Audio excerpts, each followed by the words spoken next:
मेरो हजुरलाई चोखो माया गरिदिनु मलाई।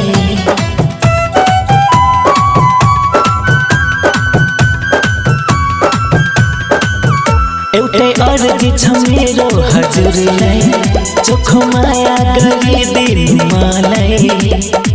हजुरका सुमो बन्छु भूमि हजुर माथि मुनि मुनि। हजुरको माया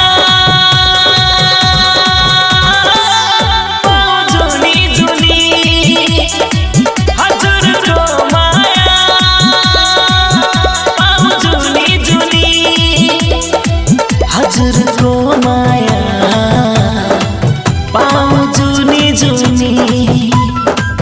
हजुरको माया पाउँछु नि जुनी। हजुरको माया पाउँछु नि जुनी।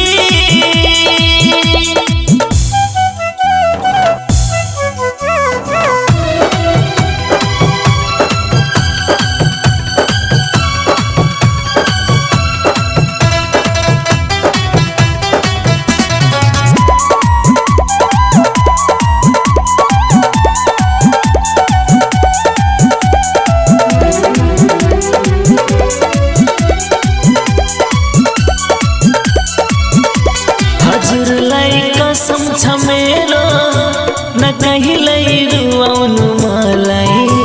यसरी नै मुटुमै राख्नु न कहिल्यै भुलाउनु मलाई। यसरी नै मुटुमै राख्नु न कहिल्यै भुलाउनु मलाई। मेरो तन मन हजुरलाई दिएछु आफू भन्दा हजुरलाई मानेछु। आस नतोड्नु सास चलुन्जेल अरूको कुरा सुनी। हजुरको माया पाउँछु नि जुनी। हजुरको माया पाउँछु नि जुनी।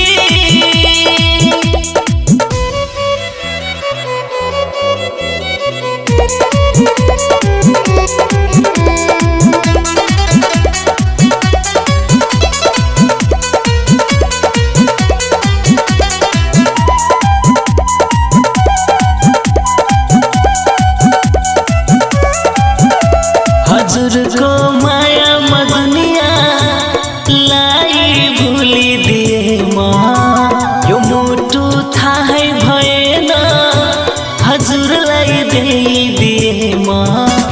यो मुटु थाहै भएन कसरी दिए म। मेरो भाग्य नै गयो खुली सुनिरहनु लाग्यो हजुरको बोली। अधुरो सपना पूरा भयो हजुर त रहेछ जुनी